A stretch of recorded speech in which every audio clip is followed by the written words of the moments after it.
tal? Muy buenos días, estamos en Periodistas de Cancún, en transmisión en vivo. Hoy le agradecemos su valentía y pues lo que vale su presencia al maestro Miguel Ángel Pech Sen, quien es el fiscal general del estado. Muy buenos días.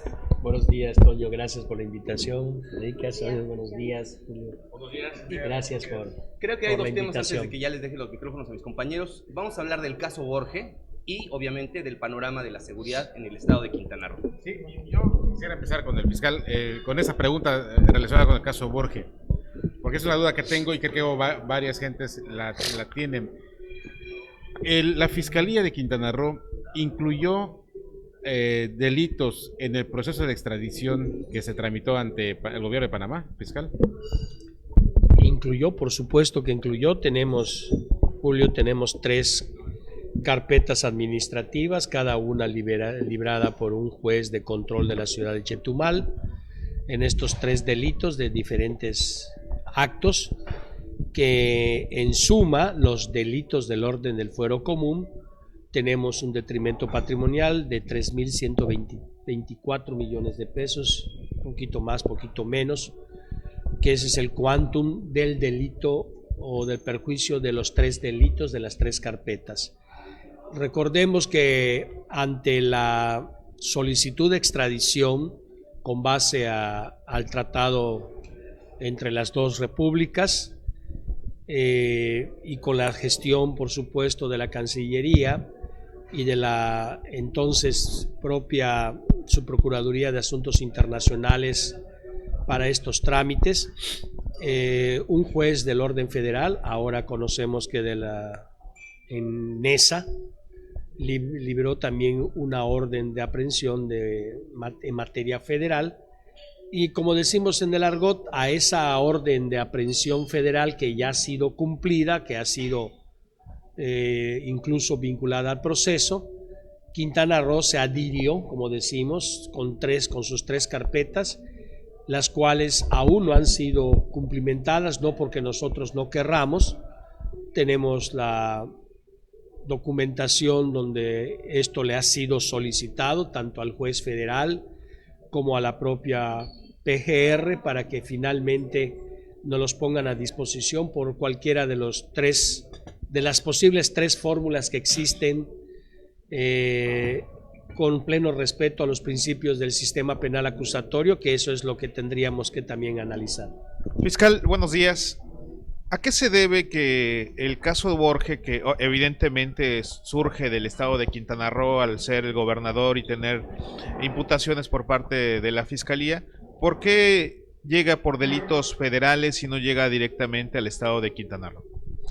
Bueno, acabo de utilizar la palabra adecuada. Quintana Roo se adhirió a la petición de extradición federal y con base a ello ya habíamos señalado que primero el asunto del orden federal era la primera que tendría que ser resuelta conforme al mismo tratado. Así ha sido. Hoy en día, de todo lo que esperábamos, lo único que no esperábamos que sea como medida cautelar de la prisión preventiva justificada, sea dictada en un centro federal de psicosocial, como se le llama, que en términos comunes es un centro federal para enfermos. Esa es la realidad. Para afectados de algún problema. Y aquí la defensa hizo señalamientos, no me consta, solamente en audio y video, no hemos leído directamente el aporte respectivo, que el señor presentaba problemas de salud en cuanto a un colon inflamado, en cuanto a una hipertensión también fuerte, independientemente de otros problemas gastrointestinales que ameritaban, según el dicho de la defensa, ese tratamiento especial que para eso existe en el estado de Morelos esta prisión, ¿no? Entonces salvo esta decisión final de parte del juez federal, no fue nuestra, no fue de Cancillería, no fue mucho menos no está entre las reglas del tratado de extradición, definir el lugar. Es más, se tomó la determinación ante el hecho de que el presunto, no pidió la ampliación de las 72 horas a las que tenía derecho y se reservó a hablar. Por lo tanto, tras el debate tanto de la PGR como de la defensa, se centró en la posible aplicación de una medida cautelar, también en el sentido de que el delito por el cual se libró la orden de aprehensión por parte del juez de control federal del sistema acusatorio no son considerados o no está incluido en el catálogo que tanto la Constitución Política en el artículo 19 como el propio Código Nacional en el artículo 167 señalan de lo que ahora llamamos delitos de prisión preventiva oficiosa, lo que anteriormente en el argot se utilizaba con disponibilidad de cada legislatura, los delitos graves. O sea, hoy en día, salvo los expedientes iniciados hasta 2018, donde ya el sistema quedó debidamente implementado en toda la República, salvo esas denuncias anteriores, se siguen utilizando la legislación que era vigente en aquel tiempo. Sí. En cambio, hoy fue parte de una crítica, yo lo entiendo, pero también tenemos que entender que la única forma de resolver pues es enterarnos de estas nuevas reglas que tampoco la Fiscalía de Quintana Roo ni otras fiscalías o procuradurías de cualquier estado que todavía existen han aceptado, sino simplemente fue parte del cambio al implementarse un nuevo Código Nacional de Procedimientos Penales. Para hacer un resumen, fiscal, entonces la Federación está ejecutando, llevando a cabo el proceso penal en este momento. Y ya vinculó y hay prisión preventiva efectivamente justificada. Y todavía la Fiscalía General del Estado no ha empezado el juicio o no ha empezado no hemos ejecutado ninguna de nuestras 3 órdenes de aprehensión. ¿Fiscal? Ya tenemos las solicitudes debidas, están presentadas por parte de la Fiscalía de Combate a la Corrupción. Y pues esperemos que en el fin de semana o en el transcurso de la próxima ya tengamos la respuesta del propio juez federal para iniciar cualquiera de las 3 formas para desahogar cada una de nuestras 3 carpetas. Fiscal, yo tengo una duda y ojalá que me pudiera esclarecer ese tema. En un comunicado reciente de la Fiscalía se manejó que en los delitos que el Estado le corresponde enjuiciar a Borge por este daño patrimonial. Mi pregunta es, si pagando estos 85 millones, tengo entendido, 87, 3.124. Pero se podría pagar, ¿no? Bueno, esos 85 millones es la fianza, ajá, la fianza que supuestamente va a garantizar la suspensión provisional concedida en el juez federal, que déjame decirte que no eran 85 millones, eran 6.500 pesos. Nosotros a través del recurso solicitamos que sea elevada conforme a los criterios que existen de parte de la propia Suprema Corte y de los tribunales colegiados, y ahora también estamos, porque si se trata de garantizar a través de una cédula hipotecaria, debe ser, según el consenso, 85 por 3, o sea, la cifra de 255 millones de pesos. Es decir, si Roberto Borge logra resarcir este daño.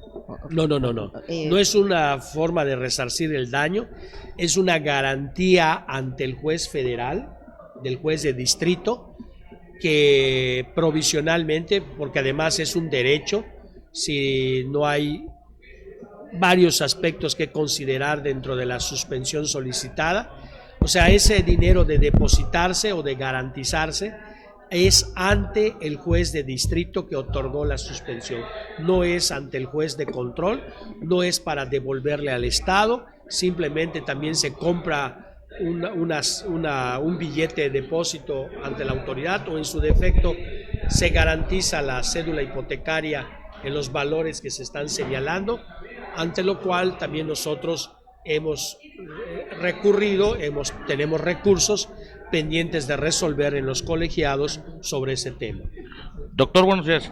Sobre lo que comenta nuestra compañera Zuleika, en dado caso que el exgobernador Roberto Borge llegara a dar esa garantía, ¿él llevaría ese proceso fuera de la cárcel? Pues por alguno de los expedientes, sí. Tendríamos que analizar la siguiente estrategia con base a lo que acabo también de comentar en materia federal, de que ninguno de los delitos, si tú puedes accesar al 167 del Código Nacional, te vas a dar cuenta que los delitos pues son, si no de alto impacto, son aquellos que la sociedad más de detrimento le causan: el homicidio doloso, la violación, los que tienen que ver atentar contra la personalidad, los que tengan que ver incluso con lo de la delincuencia organizada, etcétera, etcétera. Entonces, en el numerus clausus que existe tanto en la Constitución como en el Código Nacional, te dice: estos delitos ni lo pienses, los vas a llevar en prisión oficiosa. Sí, pero entonces viene la estrategia que el propio código, que es la estrategia que ahorita utilizó los fiscales de la PGR ante el juez de control. Señor juez, solicito una medida cautelar, la prisión preventiva justificada, ya no oficiosa, justificada, debido a que este señor con su capacidad económica es factible que otra vez se vuelva a fugar, vuelva a hacer esto. Es más, fue detenido yéndose o a punto de salirse. O sea, todos esos elementos fueron el argumento que utilizó la Fiscalía de la PGR, los fiscales de la PGR, para solicitarle al juez de control. Puede ser, no me consta, que también se pida, ¿verdad?, el aseguramiento de su pasaporte, etcétera, etcétera, como parte de las medidas cautelares. Pero la medida cautelar, y entre ellas la prisión preventiva justificada, no es la misma que el catálogo de la ley te dice son oficiosas. O sea, esa es a veces la confusión, porque si no es un delito de prisión preventiva oficiosa, está en prisión preventiva porque es justificada, porque se justifica como una medida cautelar. O sea, el sistema ahora sí contempla estas medidas cautelares, que son un catálogo increíble, y no siempre se utiliza la prisión preventiva justificada.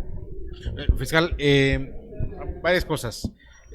Una es... Empecemos por la primera. En algún momento, ¿y en cuánto tiempo podría ser, si Roberto Borge pudiera llegar a Chetumal o a Quintana Roo para esos procesos del fuero común?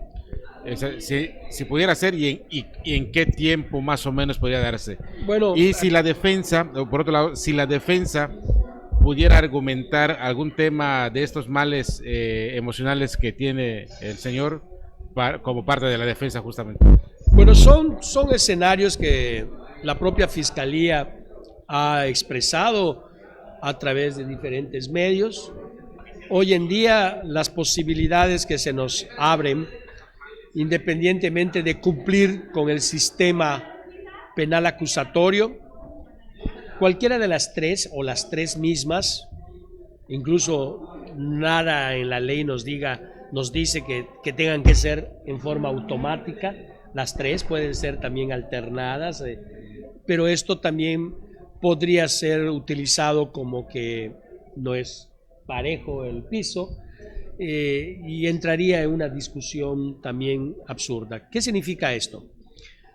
Que las tres órdenes de aprehensión que tiene el estado de Quintana Roo por diferentes delitos, todos en contra de la administración pública como bien jurídico tutelado, pueden ser recepcionadas por nuestros jueces o a través de los jueces, uno por vía exhorto, para lo cual se encargaría el tribunal, así lo va a definir, así lo va a decidir, a un juez del fuero común del estado de Morelos, el más cercano, donde está actualmente recluido, para que en auxilio del Poder Judicial de Quintana Roo y de ese juez que libró esa orden de aprehensión, recepcione la declaración. El segundo escenario, y está contemplado en el artículo 51 y otros del propio Código Nacional, que hace señalamientos que la autoridad jurisdiccional, los jueces, y en este caso el Tribunal Superior de Justicia de Quintana Roo, podrá utilizar todos los medios electrónicos disponibles. Aunque hay discusión por parte de los jueces de control, la Federación, a través del Consejo de la Judicatura, ha diseñado, ha emitido criterios a través de un acuerdo también, donde se sigue una normatividad. Puede ser tan simple como activar a través de una cámara de Skype y transmitir en vivo y señalamientos de la hora y del lugar y el derecho a la defensa de platicar y de responder para que se cumplan todos los principios. Y el tercero, por supuesto, garantizando un mismo tratamiento, enfermeras, médicos, lo que sea, en Chetumal, pedirle al juez federal su excarcelación, su traslado a Chetumal, la recepción de las 3 carpetas y, de acuerdo a los resultados que llegare del juez, por supuesto, solicitar su reingreso, porque el juez federal sigue teniendo la custodia está a su disposición, independientemente de lo que surja. No olvidemos que ahora, dentro del procedimiento, esta primera audiencia, que ya culminó con su vinculación a proceso y su prisión preventiva justificada, tiene una etapa que se llama complementaria, para la cual el juez federal se fue a lo máximo. Tiene 6 meses. O sea, en 6 meses, la PGR tendrá que presentar su escrito de acusación para que, a través de los medios de prueba, ante el juez del Estado de México, en esa, desahogue esas pruebas de su escrito de acusación. O sea, ese es el procedimiento. Después vendría en parte la depuración, el desahogo de las pruebas, el juez de oralidad, el juez que va a dictar sentencia, o sea, son varios escenarios a través de audiencias. Fiscal, creo que, y a lo mejor me puedo equivocar, pero me lo dirán, la gente o la percepción de los ciudadanos es que esperan que pase una buena temporada en prisión el gobernador y, por otra parte, que se devuelvan los recursos con los que habría dañado al Estado. Bueno, ¿se va a conseguir? Bueno, se va a conseguir en el sentido, ¿verdad?, de que los jueces de control dicten aquellas sentencias, como tú señalas, de amplísimo, vamos a decir, de la pena. Sin embargo, tenemos que regresar a lo que cada una de estas penas de prisión tienen marcadas. Si nosotros vemos, ¿verdad?, la federal, pues ahí está esta de recursos de procedencia ilegítima, conocidos generalmente precisamente como el desvío este que se le está imputando, lavado, el desvío pues no son penas altas. ¿Por qué es importante el señalamiento? Salvo la culpabilidad máxima, las penas que existen, incluso en el fuero común, van de 6 meses ¿Mínimo? a 3 años de prisión. Es lo máximo. Máximo. Ya. el de peculado en el tiempo de 1 a 10 años de prisión. O sea, el máximo 3 por un lado y en el otro 10. O sea, no podemos pensar sentencia porque no son acumulativas. 3 aquí más 10 aquí más. Se tendrá simultáneamente. Entonces, eso es algo que de origen los códigos ya tienen contemplado en estricto respecto a lo que se llama la retroactividad, el artículo 14 de la Constitución. O sea, no le podemos aplicar algo que le perjudica, sino que sí le beneficia, pero no porque nosotros lo queramos así. Oiga, está en una cárcel psicosocial. Tiene problemas emocionales fuertes, depresión. No sé si tenga algún tratamiento psiquiátrico o algo así. Me imagino que sí. El no lo tema conocemos. es si estos males psiquiátricos pueden ser un elemento de defensa, de excarcelación por parte de la defensa. Pues no les des ideas, Julio. No les des ideas, ¿no? Bueno, un poco el Yo creo resumen es ese, ¿no? que esto, vuelvo a centrar, Sí. que el hecho de que las audiencias sean públicas, bueno, al menos para los que logran entrar, porque son 2 escenarios, el que están frente al juez, que creo que son 10 lugares, y una adjunta a través de las cámaras donde se pueden sentar otro número determinado. Entonces, el hecho de llevar una audiencia pública, pues es parte también del sistema, ¿no? Ahí estamos haciendo ciertas peticiones que por sigilo y estrategia no podemos revelar en cuanto a la forma final en que fue presentado a México, ¿verdad? Y toda esta secuencia, incluyendo al Rino que lo estaba conduciendo y que, no sé, dicen por ahí que hubo cierta confusión de otro penal. Sí.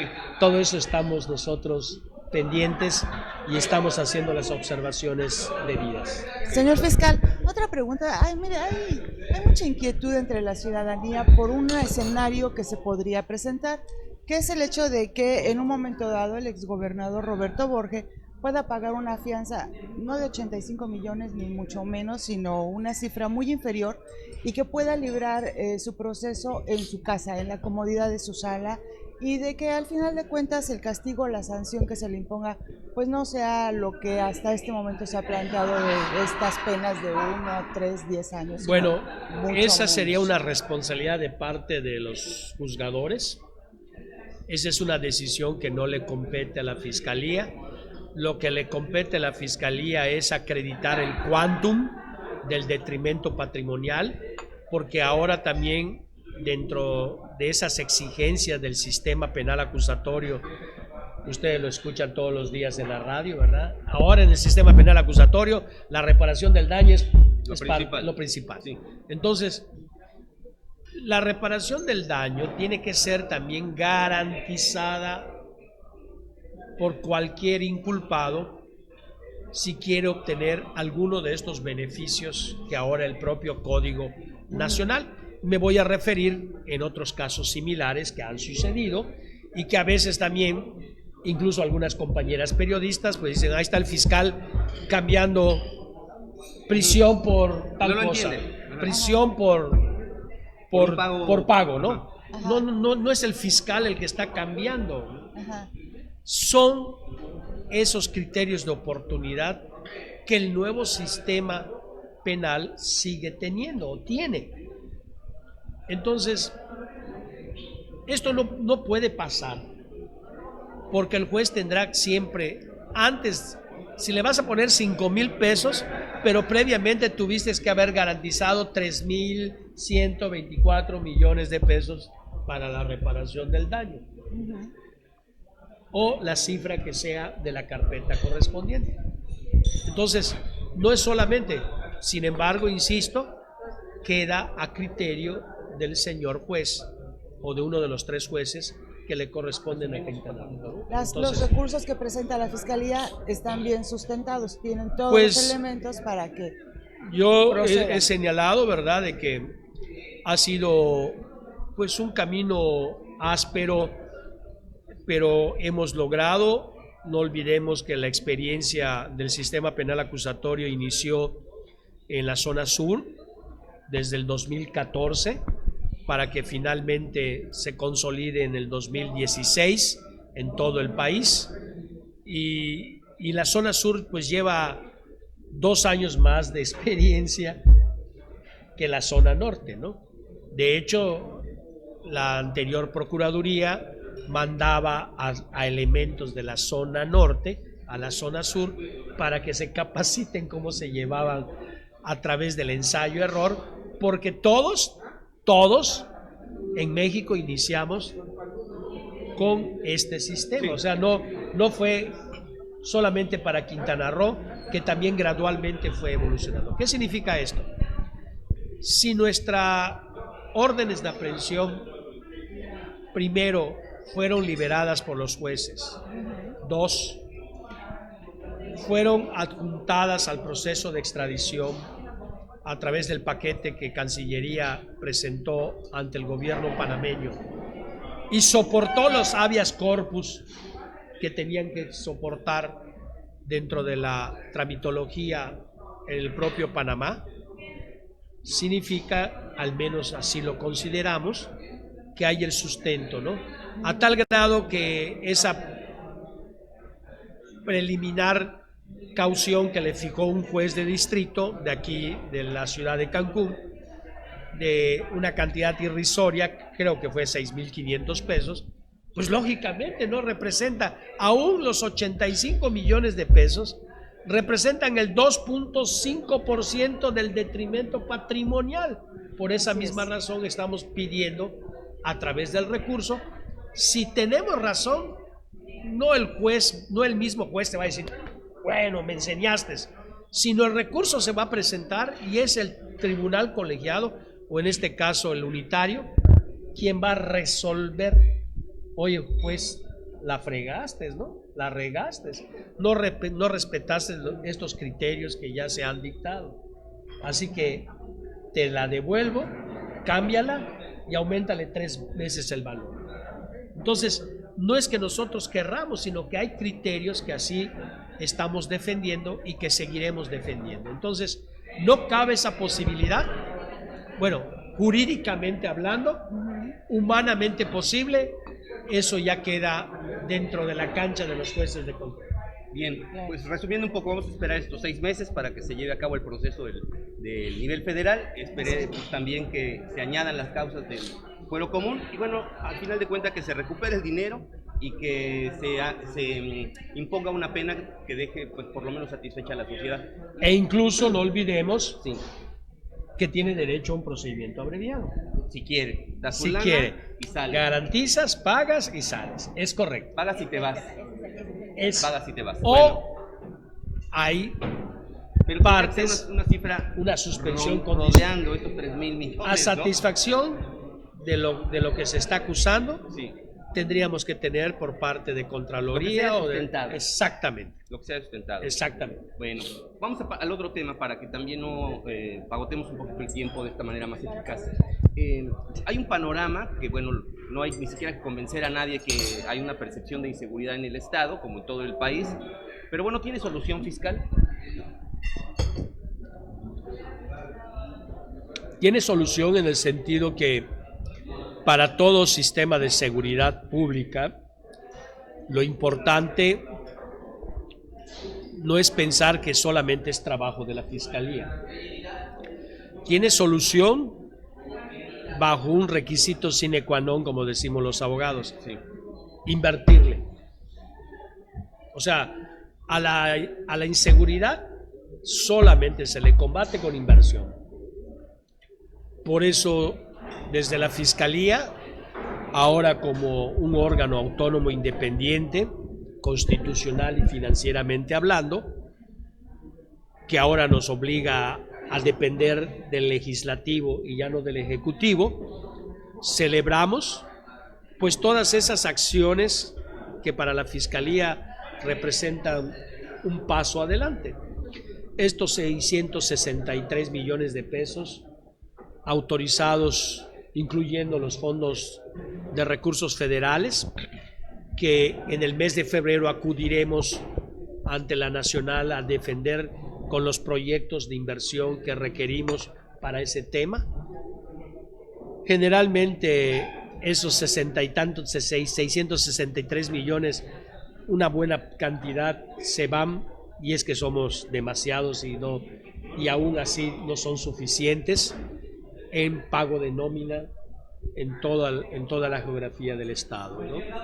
Entonces, celebramos, ¿verdad?, estos proyectos que son parte para consolidar este año.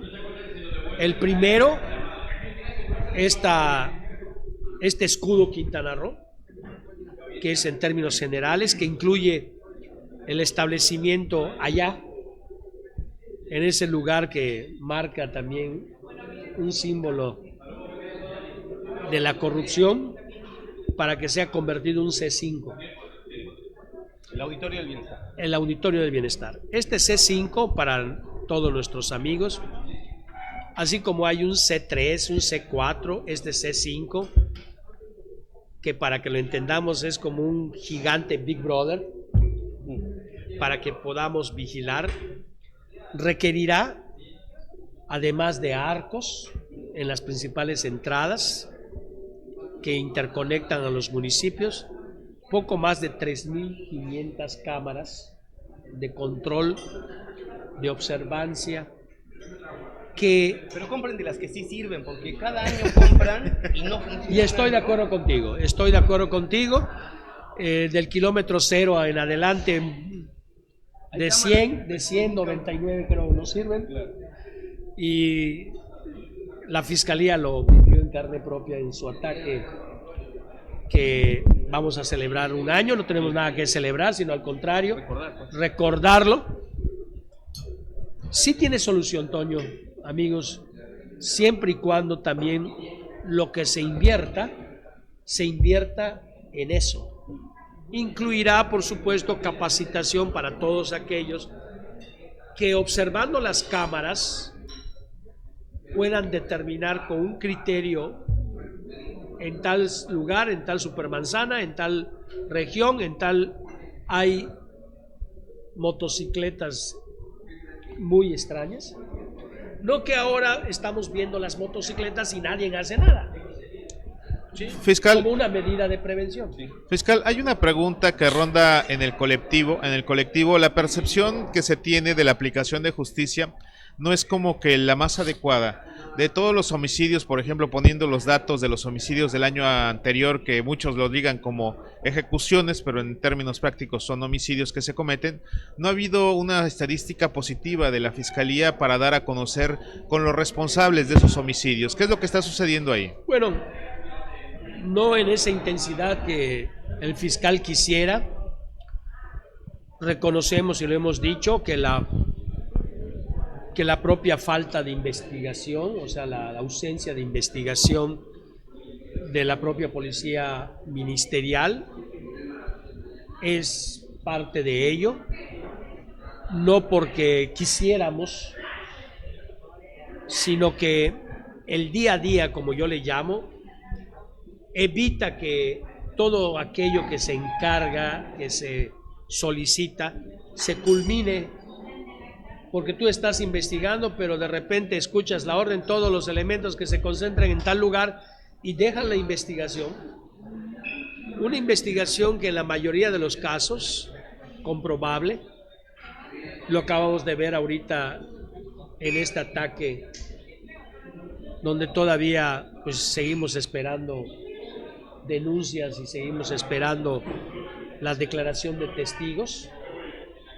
Generalmente nos encontramos a una cerrazón porque no se quieren comprometer, porque le tienen miedo al crimen organizado, porque no quieren decir que ya habían venido para el pago de cuotas y nunca hicieron la denuncia, no quieren porque se quemó, dame la certificación para que yo cobre el seguro y hasta ahí.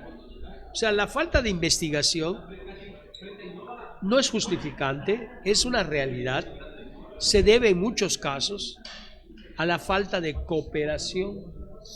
Hoy en día nos hemos tenido que enfrentar no solamente en homicidios dolosos, en otros tipos de delitos, donde ahora el mecanismo que nos marca la ley, ante toda noticia criminal, así se dice, la Fiscalía está obligado a la apertura de un NUC, número único de caso.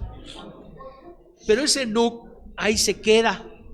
Si nadie lo activa, si nadie va, en Chetumal se ha vuelto, y espero que no sea común y normal, las quemazones de vehículos, muchos vehículos quemados.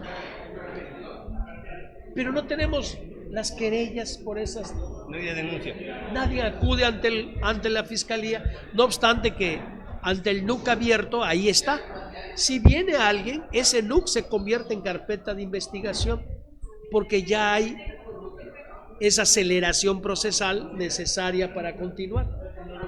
Y podemos ir acumulando los NUC que tú quieras, pero si nadie acude verdaderamente, dice otros, a tu pregunta, ¿para qué voy si nunca van a investigar nada? Nunca hacen nada. Bueno, apenas ayer se dio cumplimiento a una orden de aprehensión por homicidio calificado sucedido en Valle Verde y como parte también de la propia investigación lograda. Entonces, en Playa del Carmen hemos tenido también esos resultados. Hay peligrosos delincuentes que siguen presos precisamente por esa investigación. Fiscal, ¿cuál es el panorama? ¿Contra qué se está enfrentando en este caso el aparato de seguridad pública del Estado? ¿Qué grupos criminales hay? ¿Qué fuerza tienen? ¿Cuál es la complejidad de la confrontación o del combate? Tenemos que seguir con lo que hemos comentado, independientemente de lo que algunos compañeros, tú mismo en tu nota hayas señalado, que los grupos narcomenudistas siguen haciendo o siguen peleando esta parte, no solamente esta zona norte del estado, que incluye Benito Juárez y Solidaridad, y que ahora como sándwich se están llevando a Puerto Morelos, de algunos grupos delictivos, sin que olvidemos que tanto personas que comandaban incluso con su vástago en esta parte de la ciudad, pues están en prisión, que también lo tenemos que entender, y que aún dentro de la cárcel, a través de sus subalternos, sigan teniendo. Tenemos investigaciones de que gente que propició su detención y su liberación en otras carpetas hayan o estén afectando, incluso contratando gente de fuera, y esta gente de fuera ha cambiado la forma de atacar, vamos a utilizar la mejor palabra, o de dar el escarmiento acostumbrado a dar en otros lugares. Entonces, la presencia de estos grupos es lo que está demostrando la inseguridad, para lo cual, vuelvo a insistir, lo único que complementa la investigación es la inteligencia. Servicios de inteligencia que a través de un análisis correcto, a través de esas vinculaciones, nos pueden llevar, por supuesto, y en forma cooperativa, a las Fuerzas Armadas y federales que siguen en nuestro estado, que nunca vamos a decir que no nos ayudan, sino nos ayudan cada quien en el ámbito interinstitucional que le compete. Fíjate que, señor fiscal, este panorama que habla usted de los vehículos quemados, yo llegué un poco tarde a la entrevista, no había participado, pero quiero yo hacer un comentario, más que una pregunta, que nos ayude a reflexionar. Esto que usted comenta es, creo que lo más grave que le puede pasar a una sociedad. Una sociedad que por temor no denuncia, es una sociedad sometida a la delincuencia. Quiere decir que la delincuencia ya triunfó ya inhibió, ya atemorizó a la sociedad, y que son dos vertientes a mi juicio: el miedo a los delincuentes. Las víctimas sí los conocen, pero tienen miedo de denunciar, y la otra, que la autoridad es incapaz de perseguirlos. Bueno, otra cosa, ¿por qué la gente no acude a denunciar? Esto también es muy grave. Hay una gran desconfianza hacia las instituciones. Esto lo indica. ¿Cómo recuperar esa confianza? Porque siempre se ha dicho, o sea, vaya, desde que yo tengo memoria, denuncien, y no se denuncia, o son muy escasos los casos. Felipe Calderón, en un memorable discurso al inicio, creo que de su sexenio, dijo a los periodistas: denuncien. Sí. ¿Y a nosotros quién nos protege? Si la policía es incapaz de dar con estos delincuentes que mucha gente conoce, porque estas mafias de colombianos hoy salen en la prensa, todo mundo los conoce, digo todo mundo, los que están, porque no operan con 3 o 4 clientes, con miles de clientes que están operando en Cancún, en Playa del Carmen y en Chetumal, cometiendo ilícitos. Supongo que hay, ¿cómo se le llama esto? Hay delitos que se persiguen de oficio. Entonces, que no es necesaria una querella, una denuncia, no. Sino que están cometiendo delitos. Yo no he dicho lo contrario, Jorge, al contrario, estoy señalando que sí, desafortunadamente las reglas que ahora el sistema de justicia penal acusatorio nos hacen señalamientos. Si no obstante esa carpeta, ese NUC, aperturado ante nosotros, no existe la imputación debida, ningún juez te va a dar ni la orden de aprehensión ni una sentencia condenatoria. A eso me refiero. O sea, nosotros sí procedemos. Acabo de señalar que se apertura el NUC, el número único de caso, y los vamos a seguir acumulando las veces que tú quieras. Pero mientras no tengamos mira, aquí está donde pasó esto, ¿qué tienes que decir? Que fue mi vecino, ya lo investigué. Hacemos la investigación. Efectivamente el vecino fue porque le tenía envidia porque se compró un carro nuevo. ¿Me entiendes? Pero ya vinculamos la acción de pedir con el hecho criminal que aquí está acumulado. Mientras no exista esto, Jorge, desafortunadamente son reglas que ahora nos tenemos que sujetar, que también en cierta forma hoy en día, después de Florence Cassés, ¿verdad?, que todo nos huele a debido proceso. El debido proceso es clarísimo. Oyes, ¿y tú por qué libraste una orden de aprehensión si este nunca llegó?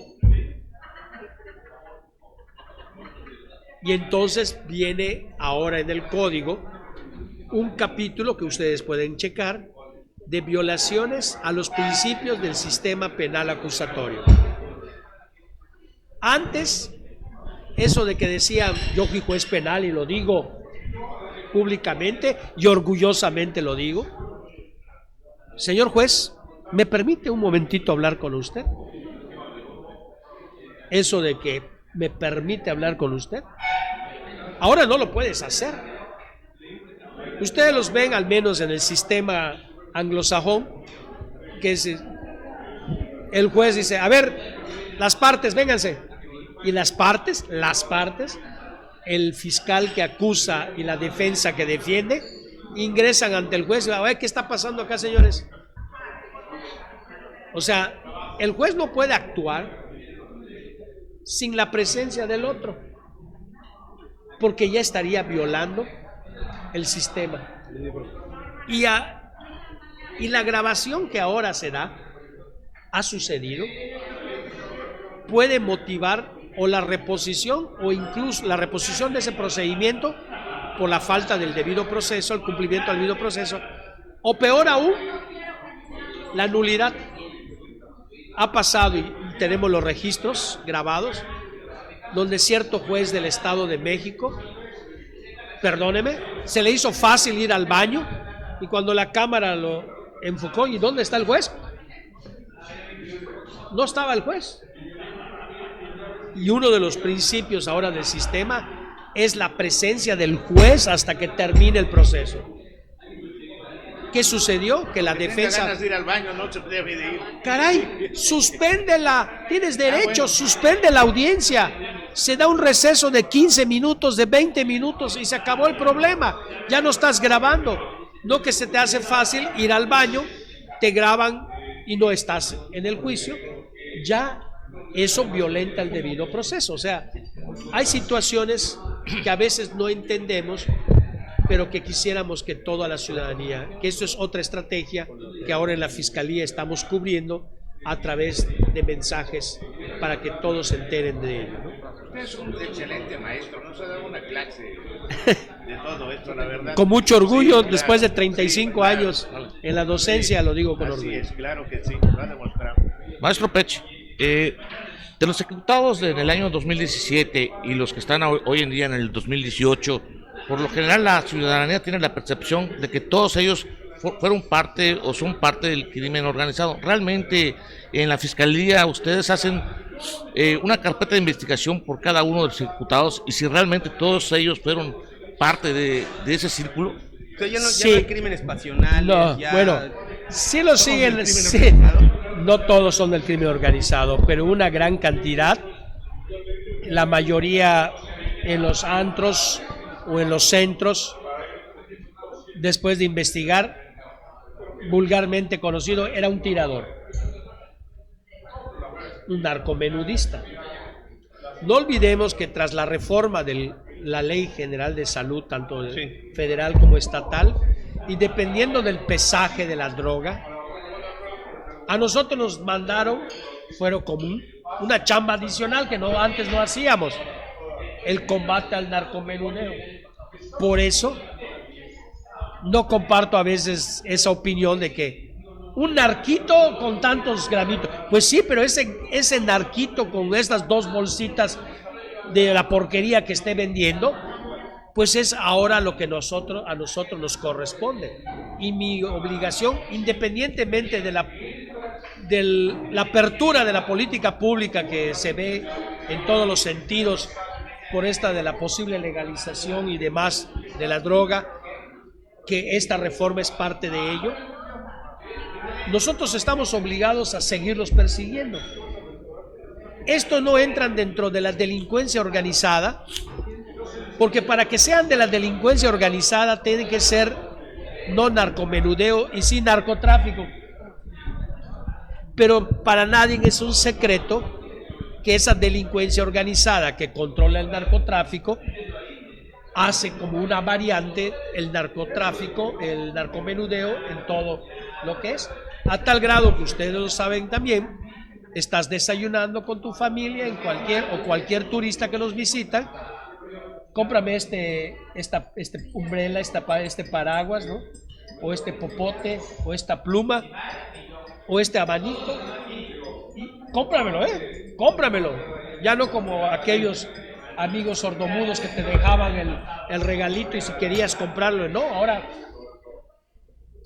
Y en esas porquerías que están asentando en la mesa está la droga. Señores, en este momento hay como parte de esto los brazaleteros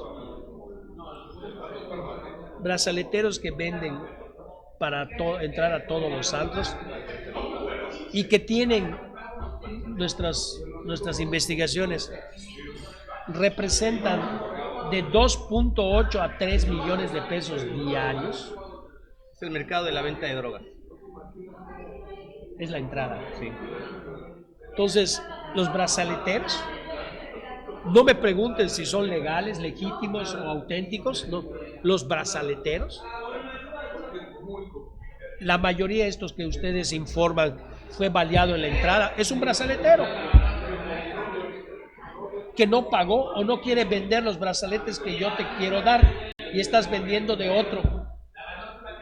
Entonces, los escenarios son diferentes, no todo es delincuencia organizada. Afortunadamente el daño colateral es mínimo, lo existe, hay esto del antro de apenas antier nos los está demostrando, pero también hay indicios que nosotros tenemos que corroborar qué hacían ciertos elementos de tal corporación en tal lugar, en ese lugar cenando, qué hacían esos elementos, cuando 2-3 días antes en Cozumel hubo un recale de droga fuerte. O sea, tenemos que cubrir todos los escenarios de investigación para evitar la corrupción. No en todos esos escenarios interviene la Fiscalía, porque también hay restricción en la investigación. Yo no puedo investigar en aquellas áreas donde me es prohibido, y que sí puede hacerlo la PGR, sí lo puede hacer Policía Federal, pero Policía Federal, ni la Marina, ni el Ejército van a llegar y actuar como primer respondiente. Sí, la Policía Federal, la Policía Estatal y la Policía Municipal. Nosotros, en el único caso donde hemos actuado como primer respondiente fue el ataque al edificio de la Vicefiscalía aquí en la zona norte, por obvias razones. Fuimos los primeros en llegar, fuimos los primeros en repeler, porque ese día nadie nos ayudó, no obstante que habían corporaciones policíacas cercanas. Y fiscal, ¿cómo van las investigaciones? ¿Quién ocasionó ese ataque, fiscal? Bueno, no olvidemos que 3 personas fallecieron en el lugar de los hechos, de las personas que nos atacaron. No olvidemos que uno de nuestros policías falleció y otro más quedó lesionado. Un tabique brincó y le rompió el otro tabique nasal, ¿no? Así. Si se hubiera puesto profesamente no pasaba nada.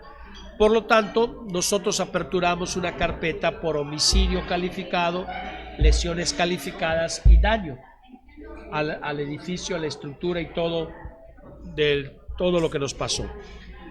Nosotros, como primer respondiente, procesamos todo lo que sucedió en la Fiscalía, las armas, los lanzagranadas, todo esto, los rifles estos de alto impacto, y se lo presentamos a la PGR por competencia de fuero, no porque le tiremos la bolita a la PGR, sino porque es de ellos. Finalmente la PGR inició, y la PGR es la que tiene que determinar cómo y dónde entraron esas armas. ¿Cómo y dónde? Por la naturaleza y la fabricación de ellas. ¿En qué vuelo entraron o entraron por carretera? Esa investigación le corresponde a la PGR. Sé que la PGR no ha agotado, la ha ampliado. La PGR nos obsequió parte de esta investigación para acumularla. Tenemos datos más que precisos de investigación que nos hacen señalamientos quizás de A y B, y otros datos que se han acumulado también a la carpeta que nos dicen que ese A y B misteriosamente después han sido encontrados muertos en otros lugares. Interpretemos lo que querramos. Entonces yo no puedo vincular a proceso a un muerto. No puedo vincular. Ahora, sí tengo que investigar quién mató a ese que le causó. Lo mismo nos ha sucedido en investigaciones de los asaltabancos, robabancos mejor, porque no es un asalto, es un robo. Tenemos órdenes de aprehensión y de repente lo van a ejecutar. Pues es el mismo que está muerto allá. Bueno, que cada quien saque sus conclusiones. Sí. Tenemos aquellas que hemos podido agotar, las seguimos haciendo. Y repito, apenas ayer, quizás por el impacto del homicidio sea más, pero tenemos unas cifras no alegres sino reales de lo que está sucediendo en materia de delitos de agresión sexual, donde la apertura del Centro de Justicia para la Mujer los resultados han sido determinantes, que también, por supuesto, por parte de la Fiscalía es el esfuerzo para lograr también esta alerta de violencia. Pero ¿cómo lo vamos a demostrar? Mira todo lo que ya obtuve en agresión sexual, en violación, en abuso sexual, bla, bla, bla, bla. Eso, por eso me encargo también de que se difundan, porque también no solamente de homicidios vive la investigación de la Fiscalía. Claro. Bueno, le agradecemos mucho que haya estado con nosotros. La verdad es que se nos agota el tiempo. Podríamos estar muchísimo más platicando de estos temas tan interesantes. Yo cumplí mi promesa. Muchas gracias por estar con nosotros. Nos despedimos. Gracias a quienes nos han seguido a través de las redes sociales, a Jonathan Estrada, Raúl Hernández León, Flores León, Braulio Núñez, Carlos Martínez, Joshua Winghouse, Carlos Cardín Pérez, Guadalupe Reyes, Héctor Pérez, Carlos Martínez Casillos, quienes nos han mandado mensajes directos, más a todas las personas que a lo largo de la transmisión han estado con nosotros. Muchas gracias. Muchas gracias, nos vemos.